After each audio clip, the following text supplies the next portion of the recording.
Je me présente, Grégory Pasqueuil, 28 ans, membre soutien au réseau Anonymous. Je trouve que cette idée et ce collectif ont de la valeur. En effet, depuis quelques semaines, j'ai décidé de me retirer de pas mal de collectifs, associations et tout ce qui n'a rien à voir avec tout cela. J'écris surtout un témoignage de ce qui m'est arrivé il y a quelques jours sur Paris. En effet, depuis que je suis sorti de ma garde à vue du dépôt, qui aura duré au moins 48 heures, puis relâché sous contrôle judiciaire, jusqu'au jour de mon procès, qui aura lieu le lundi 19 novembre 2012, à partir de 9 h devant la 29e chambre correctionnelle du tribunal de grande instance de Paris pour les faits de rébellion en récidive. Sur les papiers concernant mon contrôle judiciaire, il est marqué que je suis interdit de venir sur Paris depuis cette sortie du 02 octobre 2012 jusqu'au jour de mon procès. En effet, après les différentes manifestations contre les plans d'austérité lancés dans certains pays de l'Union européenne, le Front de gauche avec d'autres partis, mais aussi les indignés, décide donc d'organiser eux aussi une manifestation contre les plans d'austérité soutenus par le gouvernement de François Hollande le dimanche 30 septembre 2012, à partir de 14 h au départ de Nation, en allant jusqu'à la place d'Italie. Je décide donc d'y aller moi aussi, mais en y allant avec un masque d'Anonymous. Lors de mon arrivée à Nation, tout se passe bien même si déjà dès le début de celle-ci, des policiers essaient de nous appréhender sans plus. Je vais jusqu'au bout et la fin de cette manifestation, qui se termine donc, je le rappelle, sur la place d'Italie. À la fin de celle-ci, je me rends compte que nous sommes quelques personnes à porter ce masque, ce qui est très bien. Puis, je commence à rejoindre un peu le mouvement des indignés, qui est réuni sur la route depuis à peu près 16 h 30, heure à laquelle ce mouvement avait donné rendez-vous.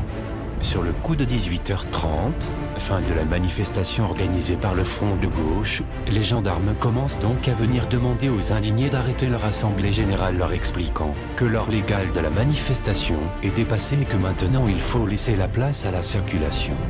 C'est en effet à ce moment-là que je décide de remettre mon masque et d'appliquer le principe de la désobéissance civile en me laissant choir et en m'allongeant sur la route, ce qui représente pour moi une action directe non violente.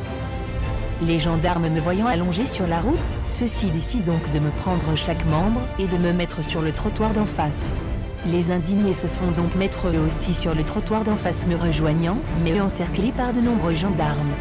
Puis, alors que je vois en effet que nous sommes entourés et montrant que je ne suis pas du tout d'accord avec les gendarmes, je me remets alors à refaire une seconde action une fois de plus masqué et encore sur la route. Les gendarmes me reprennent une seconde fois et me remettent sur le trottoir.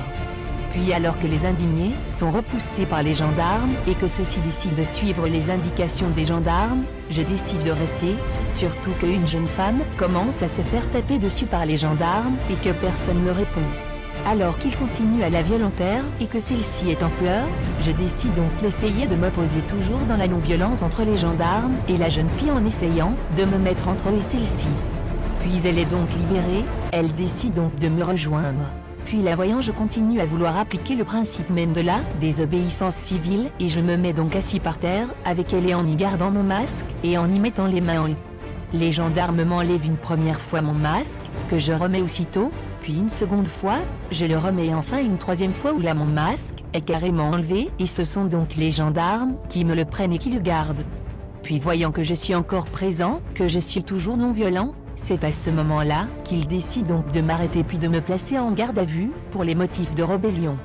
Là, alors que ceux-ci me mettent par terre comme un dangereux criminel, ils me mettent les menottes, mais étant en train de tout faire et donc en train de crier afin d'y alerter la population en essayant d'y expliquer qu'il y a au moins des personnes qui sont en train de se faire arrêter, les gendarmes me mettent donc ma veste sur ma tête afin que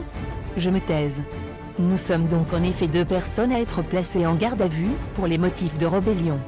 Nous sommes placés dans un camion de police et de là nous allons donc jusqu'au commissariat qui se trouve juste à côté de la gare d'Austerlitz.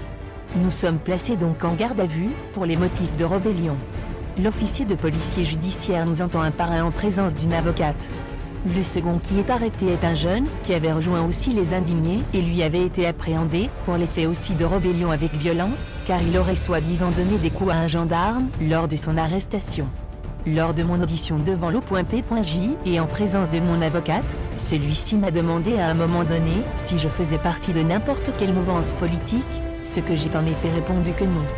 Puis alors que nous pensions être libérés le lendemain, donc au moins le lundi 01 octobre 2012, l'OPJ nous explique sur les coups de 17h30 que le parquet avait demandé à nous réentendre, ce qui fait donc que nous avons été tous les deux entendus une seconde fois et que j'y ai répété la même chose.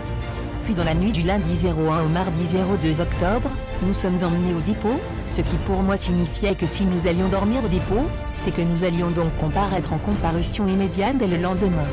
L'OPJ m'avait bien précisé lors de l'audition que, ayant déjà quelques problèmes avec la justice en France et ayant déjà eu des amendes, cela allait rendre la tâche plus difficile. Le mardi matin, on nous explique que le procureur a décidé de ne pas nous faire comparaître, mais qu'en échange il avait demandé de nous mettre sous contrôle judiciaire jusqu'au jour du procès, donc qui, je le rappelle, aura lieu le lundi 19 novembre 2012 à partir de 9h devant la 29e chambre correctionnelle du tribunal de grande instance de Paris. Ayant un casier judiciaire uniquement pour avoir refusé de donner mon ADN.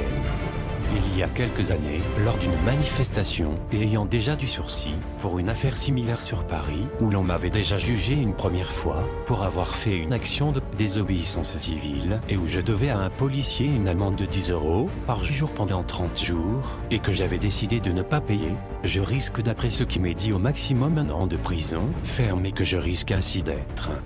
prié de servir d'exemple, ce que je n'espère pas du tout.